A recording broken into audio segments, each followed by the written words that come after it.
Coffee with Karl and Rob. I'm Rob Hipp, Director of Operations at SHN Sports. As always, want to welcome you in where we get to highlight things going on throughout the broadcasting industry that pertain to you, and more advanced content, as always, is available on our SHN Sports Association. You can join for only $20 a month at members.shnsports.com. Got a good episode lined up for you today on a Wednesday if you're watching live, as we'll bring on, of course, Karl Schoening, the Director of Broadcasting here at SHN Sports. Karl, today we're going to be talking a little bit about podcasting in 2023, and as always, you got your coffee ready. It is called Coffee with Karl and Rob, and yes, I need this. I was up really late last night just finishing a whole bunch of UTSA stuff, so I'm really excited about what we're going to try and roll out with that, but they're also a pretty good team, number 25 in the nation, so they had a big win against HCU last night, so I guess I had a little bit of energy that carried over into not being able to sleep, so definitely need the coffee this morning. You're opposite of me. The energy always drains, and then I try to reset. But going to be a fun one here today. If you have any comments as we are live, feel free to post those comments here on the YouTube channel as well. And if you're going back listening at a later date or viewing at a later date, feel free to send comments as well, and we'll always try to get back to you on those. We'll dig right in, creating a podcast here in 2023. It's hard to believe we're already in 2023. It can be a really fun and rewarding experience. A lot of platforms out there now, like Spotify podcast, even YouTube has a podcasting platform now as well. It really makes it easier than ever before to reach a very wide audience. I talked to a lot of folks who want to create podcasts, and this is some ideas today that we're going to share with you on just how to do that. It's really essential, though, because it is a flooded market to stand out, to really make an impact. We've got 5 tips to help you get started today, and the first one, we really want you to define your niche and target audience. You got to have something to talk about, and you got to have a group of people to talk to. So before you even dig into starting a podcast, it's really crucial to determine your area of focus and the target audience you want to reach. You can choose a subject. I would suggest one that you're very passionate about and have knowledge in. And then you can research potential listeners to understand their preferences, really the pain points and interests. A well-defined niche will make it easier to create really compelling content and grow your audience. So I think just right out of the gate, Karl, before you get it going, you got to know who your niche and target audience is. I think that's the easy thing for a lot of people, though, Rob. I think they know what they want their podcast to be about. And, I think while at the same time, making sure that you have your podcast idea well-defined is a good idea, because you don't want to just show up and say, oh, we're catering to Marvel fans, right? If you're a big Marvel movie fan, for example, I think you need to at least try and find an identity for that topic. So, that's probably the easy one. You and I have been on so many shows so often, and, like radio shows is sort of like the old school podcasting. I'd say, make sure, if anything, you are truly passionate about the topic that you're going to talk about, because podcasting is something that you hope to be doing long term. I know we're only on like episode 3 or 4 here of Coffee with Karl and Rob, but this is a video podcast. Rob and I decided we just kind of want to talk and sort of sell what's going on in just the general world of streaming. That's a wide blanket, so we might be able to find an audience, but I think even through episode 4 we have some fine tuning. And Rob, you've done so many shows all the way back to like when we started streaming back in 2015, so you could probably write a book on podcasting right now. Yeah, and it's one of those things, Karl, that even every episode that I like, even today, I was adjusting lighting and doing different things, and I'm always learning, right? I mean, I don't know everything about what there is, and that's something, too, with podcasting is you can have an audio format, which is really good. People listen when they're on the go. Spotify provides that platform to really extend out to numerous other platforms now, and we'll talk more about those platforms in a moment, but you can also include video elements like we did today. Video podcasting is very popular and something that we highly recommend. One thing that's not on this list that I do want to jump into right away, though, is I talk to so many people that are saying, man, I'm looking to make a little side hustle, and, I know that I can make a lot of money in podcasting. I'm going to be the first one to tell you, and Karl will probably back me up on this, you're not going to make a lot of money right out of the get-go, and sometimes even after a year or two, you may not make a lot of money. So make sure it's something you're passionate about, that you enjoy doing, but I'm going to tell you right now that it's nothing that you're going to be able to replace your job with overnight, podcasting. That's exactly right. While podcasting is all the rave at the moment, I think a lot of people are trying to Even YouTube has like a new podcasting feature that they're rolling out. So maybe, we should look into that and do some follow-up episodes on podcasting, because this is really more about getting into it today. But yeah, unless you have something that sparks you going viral and you create a podcast because you're already kind of famous, that's when you can make money off of starting a podcast and you know that it's going to come quickly. Otherwise, if you're kind of like you and me, Rob, let's be honest, like sometimes we're just going to have to deal with sub 1,000 views, and then you're not going to be able to really make too much money off sponsors with sub 1,000 views. So, in a weird way, we're talking about, creating a podcast on this young podcast that we're certainly not making money off of, but maybe there's creative ways. If you stay in podcasting, you'll be able to generate more money. And I think that's incorporating with social media and thus creating a podcast that gives you, say this will be a 30-minute podcast, Rob, right? I'll keep an eye on the time because I know you got something after this and I'm ready to go to sleep. But when it comes to, I guess, creating content for your social media, a 30-minute podcast recording can become several pieces of 2-minute or less content too. So, when you're doing this podcasting stuff, also think about advertising that podcast. What's going to be on this show? And then this way, you can start to create some social media buzz and more of your audience can come find you. And then, if you know your audience, you probably know what kind of products they're interested in, and you might even eventually grow so big that people approach you about advertising. But there's also ways to make money just off of, like, any advertising platform incorporated into your RSS. Really simple syndication feed. And, it's probably not great of us to have gone 7 minutes in without explaining what an RSS feed is, but that's the technical details. So now that you know what you want to do, we should probably go ahead and fast forward to the how, because I imagine a lot of people are here for the how. Yeah, talk a little bit about the how on that, Carl, because I think it's important. Those RSS feeds is really what helps distribute your platform, your podcast across multiple platforms, and services like Spotify podcasting, they enable you to do that now. Yeah, Anchor is a very popular free option. So, some people, it might be just a very fun hobby.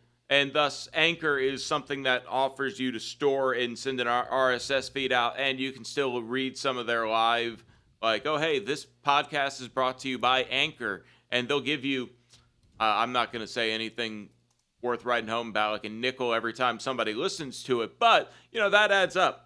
And there's other advertisers that'll say, oh, hey, this guy's in our area. So, just the whole geolocation thing. If you're in Huntsville, Texas, and somebody wants to advertise in local podcast networks, then it'll sort of ping your location. So, we're getting to that point where it's easier to advertise and such, but yes, now we're talking about the how, and it comes down to RSS feed is probably the most important thing, because once you know where your server is going to be set up, as soon as you record an episode, you can send that out. I don't think you want to record an episode and then 3 days later, you're finally getting around to your RSS feed or figuring out how it works, anything like that. So I would say knowing where you're going to have your podcast hosted, and this isn't a sponsored podcast episode or anything, so, go crazy. YouTube, Anchor, Sprecher, I think is how you say it. There's a few options out there that'll host your podcast for free or for $7 a month or something like that. So figure out your RSS feed is probably the most important thing, and then we can get into the fun stuff of recording. So as soon as that episode's done, you can upload and have that instant you know what word I'm looking for. Satisfaction. Gratification and satisfaction. Yeah, putting it all together in one. Again, we're talking today about podcasting in 2023, giving you some tips and advice today. One other, just very briefly before we move on to number two, when we talk about just really, looking at your niche and target audience, local is a really effective way to go. I've been able to generate some income on a new show that I've started called Good Morning Huntsville in my local community that's actually generating some positive cash flow now. So think about those as you go on. The second thing, too, is you really want to invest in quality equipment and software. And this is really important. In fact, right before Karl and I came on with the live today, there were some microphone difficulties, and we didn't want to put out a podcast with just the computer microphone. And so we went ahead and made sure that we connected the right equipment so it sounds good. A professional sound quality will make your podcast really stand out, creates a better listening experience also for your audience. You really want to invest in a good quality microphone, headphones, and a pop filter in some cases. Mine, I wear a sports broadcasting headset, and it has a built-in windscreen that does a really good job at eliminating a lot of the pops whenever you have the plosives, words like P's and such as that. But you really want to use reliable recording and editing software. Also, if you're not doing it live, Audacity is a free source. Adobe Audition is out there. GarageBand for Apple users. A lot of different products you can use. And a soundproof recording space or an environment with minimal background noise is also recommended. There's equipment that helps with that as well, though, Carl.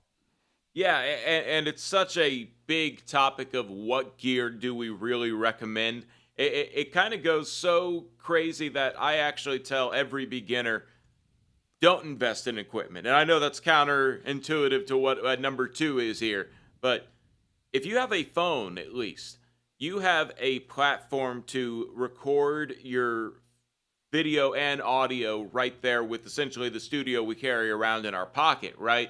So if this is something so new to you, like you've never done a podcast at all, I highly recommend recording 3 episodes on your phone just to do it, because you might realize when you invest all this money after 3 or 4 episodes, I'm not actually that interested in starting a podcast because X, Y, or Z. You never know. Maybe you just didn't like talking, the sound of your voice, whatever. There are people who stop. So the invest in quality equipment probably starts with doing some stuff on your phone. And if you don't have a phone that's capable of recording it, then yes, start looking for the best way to at least get audio onto your computer via USB microphone, or if you're really looking to invest long term, a mixer that'll allow you to connect multiple microphones. And audio mixer like what you have right there, Rob, is perfect for podcasting. It's the Zoom PodTrack P4. Can you show that to people? It's on our audio recommendations for members.shnsports.com. The PodTrack P4 is literally everything that you need. And, I'm going to go all, what is it, QVC, what the Home Shopping Network on you here? Buy that thing. That is only a couple of years old. And, Rob, if that thing had been around, I don't know, 5 years ago, we probably have 7 or 8 of those. That thing's amazing. It's a USB interface and everything. I'm using this much more now, of course, than a main mixer. Now, the main mixer is going to give you more control over your audio, but for basic stuff and whenever we talk about professional equipment, I mean, this does kind of fall into that prosumer grade as far as I'm concerned. I'm not sounding terrible coming across. I'm going to start using this coming up here and actually in about a week or so as I'm going to start broadcasting some high school baseball and softball playoff games, and I plan on using it this fall with football. So a good piece of equipment, the PodTrack P4. We could go all day about equipment. One other piece that, as you get going, that we really recommend using too is the Rodecaster Pro 2. I use that extensively. I recorded several radio commercials for some sponsors yesterday that I had some work cut out for. It works really well. And whenever you talk about soundproofing a room, you can get really expensive doing a lot of this stuff. But with the Rodecaster, it does a really good job helping to eliminate a lot of background noise. I'm actually in a room here, a TV studio. Just kidding, I've got my green screen on. But I'm in a room that actually does produce quite a bit of an echo. I have carpet in here and furniture, but the reality is, because I'm using this microphone and this headset here, a Sennheiser headset that I use for sports broadcasting, it doesn't really echo that much. So there are affordable ways that you can get in. And Carl, I love what you said. Yeah, we want you to invest in really good equipment because you want it to sound good. But get those 2 or 3 episodes under your belt first without investing a lot, because you're right. You may not enjoy doing this, and all of a sudden you're left with a ton of equipment that you're not going to sell if you bought it new for what you paid for. Yeah, and I go back to that not just in podcasting, but in writing too. If you're interested in being a writer or blogger, don't go crazy investing in a whole bunch of, blogging gear. I don't know what that would be. That's not a market I follow, but just write in Google Docs, right? Just do things that allow you to be creative in the way that you feel like you would like to be creative, because sometimes starting a podcast, I'll be honest with you, Rob, I've probably started and stopped so many podcasts within the first 10 episodes that I worked on it in my life at this point that I have no regrets, because, I've also been on radio, and sometimes when you're doing radio, you don't want to do a podcast. I don't think you really did Good Morning Fargo because you had the Insiders, where you were show host midday, Monday through Friday. So, that's your podcast, if you will. But when it comes down to, I guess, if you're just starting up a podcast, yes, I think that the Rode Pro the Rodecaster Pro 2 is the top of the line mixer. It does a lot of things really well in terms of producing high quality audio because it's a high quality product. If you're actually like a very experienced podcaster and you're looking to upgrade your equipment, go with that. But I can't say that it's the best idea if you've never done a podcast before to buy the Rodecaster Pro 2. But I will say Amazon affiliate links are available for you to check out what we all kind of recommend and use. And I'm going to, unfortunately, need to find a new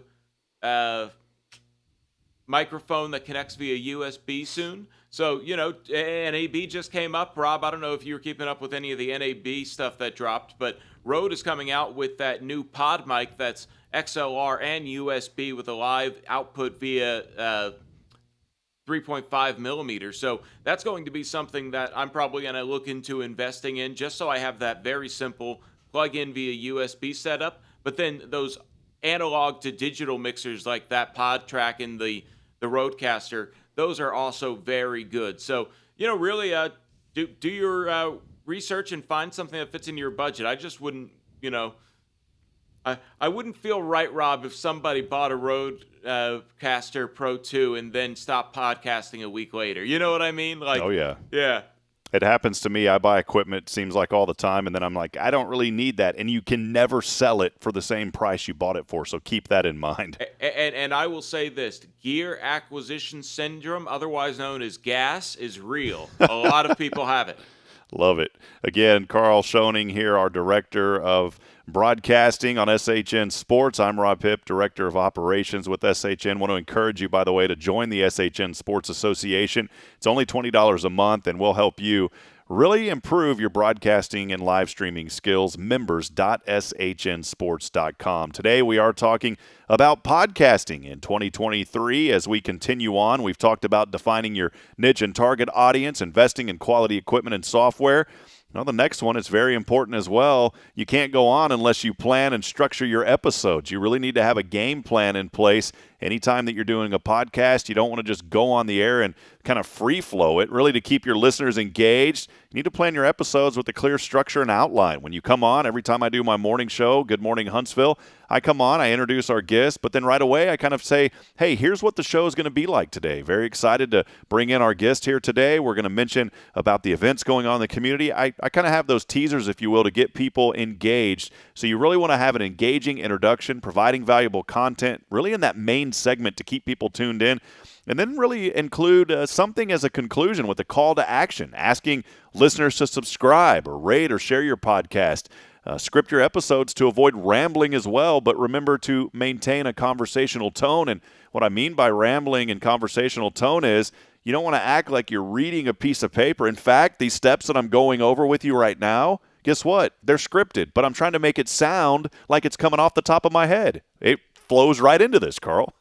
Yeah, and that's the thing is podcasts are sometimes meant to be the casual look at people, right? Like it's sort of a laid back thing. So, scripting it just to get the ball rolling is really what I recommend because you never know what direction a podcast will go in. Go into a podcast knowing I want to hit these points for sure. So this way, you can maybe just check it off or, glance back and remember, did I talk about this or not?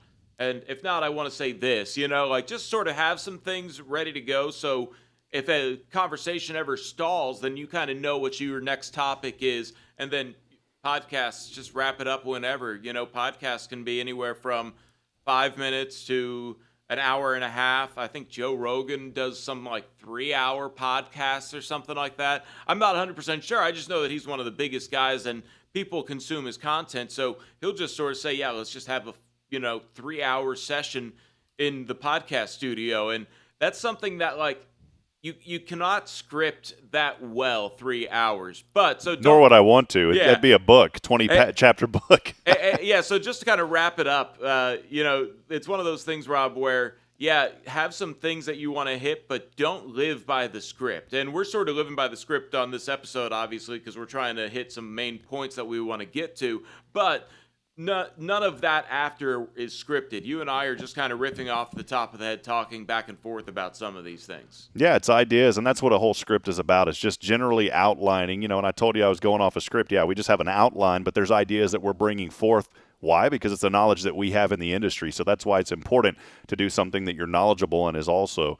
We'll go to number 4 now here in podcasting in 2023 is we want to mention too, you really want to focus on discoverability and promotion of your podcast. We mentioned a little bit of this earlier. Do you want to optimize your podcast really for discoverability on platforms like Spotify podcasts? They were bought out by Anchor FM by using relevant keywords, a captivating title, and an eye-catching cover image. I know a lot of times when I'm on YouTube and I'm looking for videos, something that'll really catch my attention and I click on it is something that has a really nice thumbnail or a cover image. You want to make sure that you write a concise and engaging description of your podcast that really highlights the unique value of it. Utilizing social media is key to really getting the word out. Facebook, Instagram, of course, TikTok now popular among many young people as well. Also, email marketing. I use a service called Substack to promote what I'm doing. It's free of charge. That's a great way to email market to people. And then collaborating with other podcasters to cross-promote your show and reach a broader audience. So you may have something that you'd like to talk about. You get on, of course, you're doing your podcast. And you know what? John Smith, there on the internet also has a podcast that's similar. Have him on as a guest and engage back and forth with that person. It's all great ways to really focus on helping your podcast become discoverable and promote it, Karl. And this is something where I think you and I sort of differ in experience level because you are somebody who consistently has done a show of some kind. We can call it a video podcast. We can call it an internet show. Whatever you want to call it or label it, Rob, is fine with me. But you now need to take it a few steps further, right? I remember we did something on SHN Sports once back when you were in Georgetown. What was it? Gridiron Friday? No. Yeah, Friday. Yeah, Friday. It was Friday night gridiron, right? Football Friday. Football Friday. It was a cool thing. You went through and made shirts, and we handed them out at some games, and it was big for that 1 year, and then you moved to Huntsville, and you have to sell the house that has the studio run out of it. So those were fun due-paying times when we were just starting up. But yeah, I think really when it comes down to making it discoverable, that's your realm. Like you say, try to find like-minded people on the internet. You'd be surprised how many people just want to hear content created about something that they own or they're a part of, and it just comes out to finding those people sometimes. So yeah, get on Twitter, get on Instagram, find the relevant hashtags, all that kind of stuff. And TikTok, 150 million American users like 2 months ago. So that's half the country. So like I said, these 20-minute riffs of just kind of doing a podcast recording, you can now cut into this was the best 5 minutes, but we can clip it down to 2. And people will find that interesting. And, that's sort of the key here in podcasting in 2023 is the post-content creation. Because if you're just doing the podcast and not using your podcast to promote your podcast, then you're going to look like us, I guess, where we have 11 viewers. So, Rob, we need to practice what we preach on this one. And I have a few ideas that I'll discuss with you. And y'all have to keep an eye on the socials to see if we actually execute them. Yeah, and the thing is, too, and I wanted to mention this, that don't be discouraged whenever you have just a few people that engage, especially if live or whether you're doing it recorded, because consistency is really the key in anything. People want to see consistency. When I launched Hello Huntsville, which is a platform that promotes community, there was a lot of sponsors that wanted to hop on board, but they wanted to wait a few weeks to see if the consistency is there. And we've been able to fill all of our weekday sponsors now because of that consistency. We're through 13 episodes. We're being consistent. We're bringing on advertisers. So consistency really is the key. And now across all the platforms with what I'm doing with my morning show, we're now averaging 300 to 400 people that are viewing and watching. And that's critical in a local community because we know that those are local eyes that are watching that content. whenever I talk about discoverability, we take the video and the audio from that video, we put it on a platform now like Spotify podcasts because we know that that's getting out now as the audio version of it and people can hear it. So just find ways to continue to expand and grow on that, and you'll engage. Carl, it was funny. I was at a chamber event last night and talking about discoverability. Had no idea who this person was. They came up to me. They saw the shirt that said Hello Huntsville, and they said, "Oh, you're the new Hello Huntsville guy."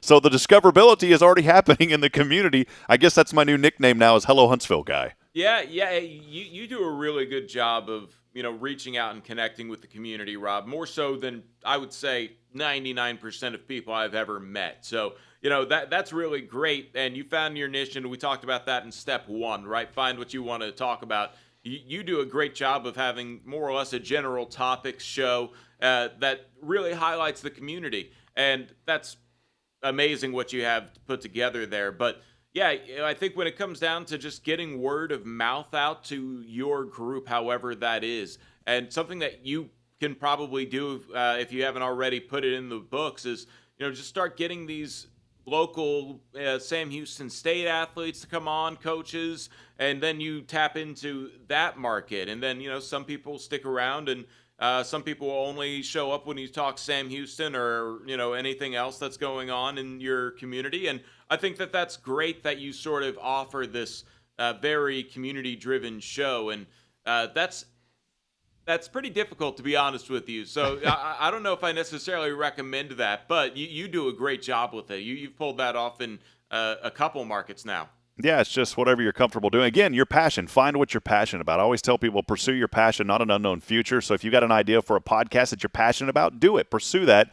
Don't choose a topic because you think it's going to generate a lot of income, because as we told you earlier, the reality is it's probably not. You've got to be consistent. You got to have something that you're passionate with. We've went through 4 of the steps. Our final last step that we wanted to recommend today about podcasting and this year, 2023, is engage with your audience and really be consistent. I talked about the consistency, how important that is.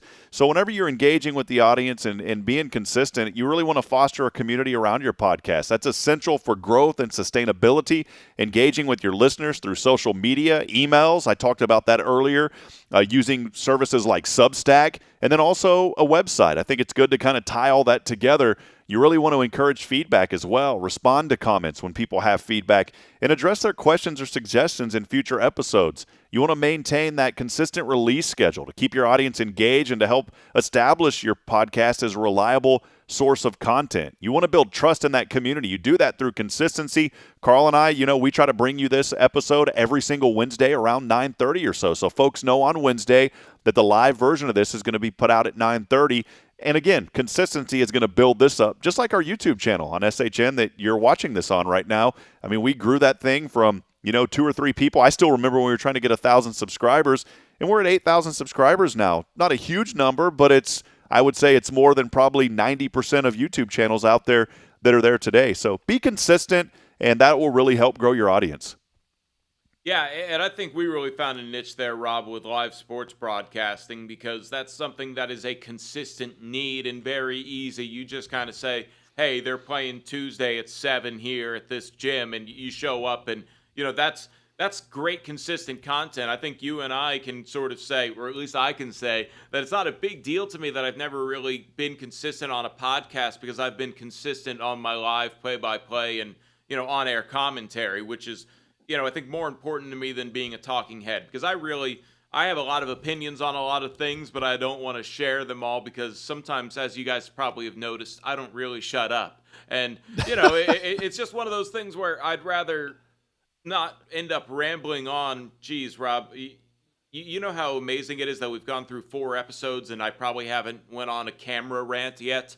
I could probably break away from this podcast and start something else SHN related just on camera news. And that's an actual legitimate target market. So, I think when it comes down to it, people invite you into their content consuming world hoping for consistency, right? And if they like you and they check up on you, it's maybe partly because you don't stop bugging them with new consistent content that tailors to what you do. And that's where I think, really, Rob, it comes down to maybe we should start getting some media members that are like us, some other production people, and start getting their people involved in the conversation. And who knows what happens when we just start engaging and reaching out to our audiences. So, that's the main thing. Once you actually get a podcast, just hunt that audience down, because it's less likely that they find you. You have to find them. Yeah, and the good news is, too, and you know this better than anyone, I mean, your dad, Bill Schoening, the voice of the Spurs in the NBA, he was one of the first media people at that level that I'd ever got to know. And most people want to share their knowledge with you and with others. And so don't ever feel worried or scared to go out and ask somebody. Just like before I really knew you very well, Karl, I met your dad one night, and someone said, "Hey, that's Bill," and I went over and talked to him. I was nervous, but I went over and talked to him, and that led to a lot of great opportunities to engage with other people. So don't be afraid. Get out, reach out to people, ask them, "Hey, do you want to be on my show?"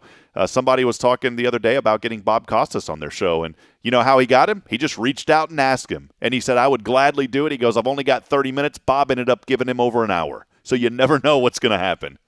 Awesome. And that's the thing. And I think if it's like your first 5 episodes, you might not be able to get Bob Costas. I don't know the backstory there, but if you're somebody who's done over 1,000 episodes of baseball, then all of a sudden your chances of getting Bob Costas on your podcast increases. So that's the main thing. Just be consistent and be engaging. And really, I told a lot of people this. Don't be scared of the no. No's suck, but maybe change your thought process a little bit and say, hey, maybe you're 10 no's away from that big yes. So just keep on getting those no's, and one day they'll say yes, hopefully. And just be a consistent creator. Good luck to you. Well, that's what it is today on Podcasting in 2023 with Coffee with Karl and Rob. Again, wrapping it up, define your niche and target audience, invest in quality equipment and software, plan and structure your episodes, focus on discoverability and promotion, and engage with your audience and be consistent. Those are the 5 keys that we recommend, and if you follow these tips, I believe, and Karl believes, you'll be well on your way to creating a successful podcast in 2023 that really resonates with your target audience and helps you stand out on platforms like Spotify, Podcast, YouTube, and much more. Karl, it's a lot of fun being able to educate folks out there across YouTube or wherever they may be listening. For more detailed information as we really dive deep into some of these topics, make sure to join the SHN Sports Association online at members.shnsports.com. Feel free to leave your comments and like and subscribe to this YouTube channel if you're watching it here. And we can't wait to catch up with you next week. We got more ideas coming next week as well.